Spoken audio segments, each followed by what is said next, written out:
Mondo Duplantis. I mean, we knew the world record would come again, 6 meters 22. And I'm looking at Mondo and I'm trying to think about all the statements he made, all the statements people are making about what is the limit for the men's pole vault, and maybe 6 meters 30 doesn't look so ridiculous again. When you look at the jump, at least from the camera angle and some of the stills that I saw, it looks as if the margin that's there suggests that he can go much further. I remember watching the great Sergei Bubka, and I never thought I would see anything like it.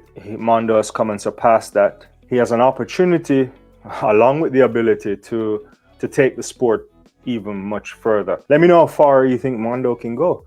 I mean, can he get close to 6:30? Again in Birmingham on Saturday, we saw Tsegay do something special, right? I mean, she ran 8 minutes 16:69. That's 900 of a seconds off the 3,000 meter indoor world record. That is out there. If she's doing this now, what is gonna happen when we get to August? Because you have to think she's seasoned. She's a seasoned veteran. She's 26, I believe, at this moment.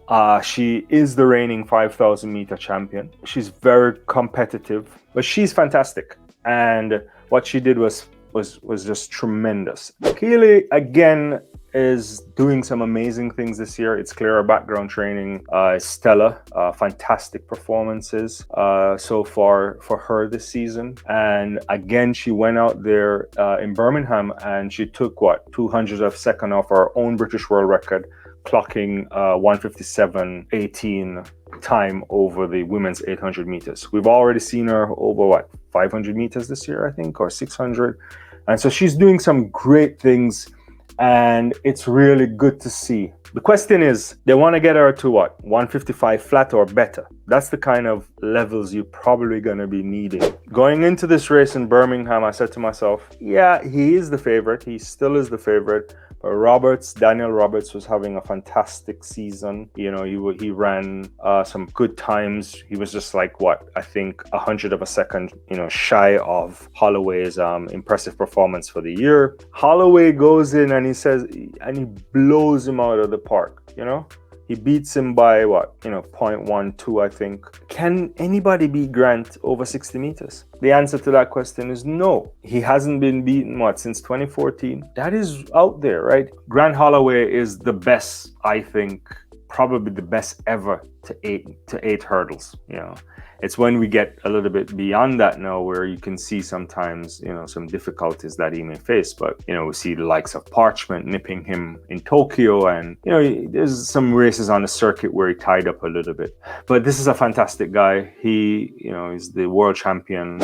I think the St. Lucian is on course to do something special. Having seen her this season up until even before the championships this year, I was saying to myself, that's in jeopardy. This is a woman that looks like she wants to run 10.7 this year, and maybe not just dipping under, but maybe consistently running 10.7. And at this stage, running a 6.97, a new record for the collegians, it's hard to think that she won't do it. And I just would love to see Julian fresh for the World Championships. This is a woman that if she's fresh, if she can manage a season, get some downtime, and they can peak her again in time for the World Championships, then I think she should be able to get into that final. At this stage, I think she is fantastic. It's an amazing record. And not only to go and run the 6.97, but she comes back and she runs 22.26. We've been talking about Ferdinand Omanyala, and we've seen a precedence already with Ferdinand that he can deliver in Kenya, maybe a couple places in Europe, but can he consistently run the times outside? And that's where you need him.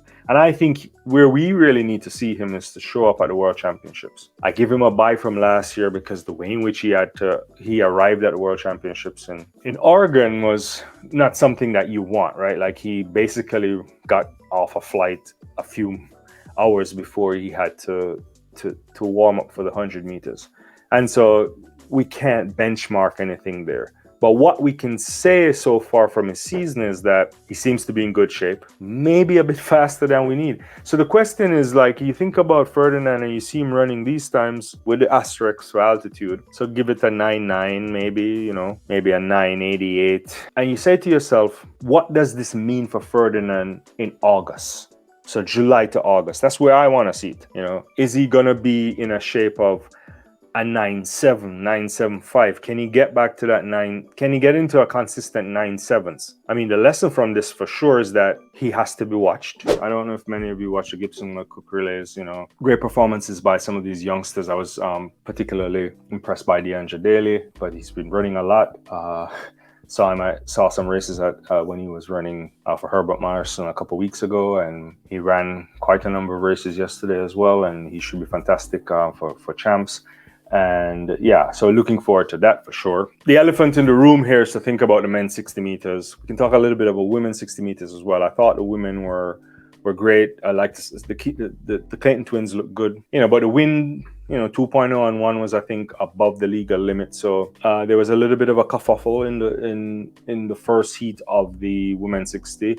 They actually ran 70 meters, and because of that, I think for their own fairness, they had an A and a B final, if you want to put it that way. And so you weren't able to see some of the athletes potentially getting into a 1 final. So that was a little bit of a bummer, but I think they worked it out. But I want to talk about the men's 60 meters, because I think that was great. Neck and neck between Akeem and Blake and Oblique Seville, separated by, I think it was, they both run 6:42, and it was like 0.414 versus 0.419. But Oblique looks really smooth, like there's a lot more in that tank, and his sprint mechanics are nice. He's a good to watch.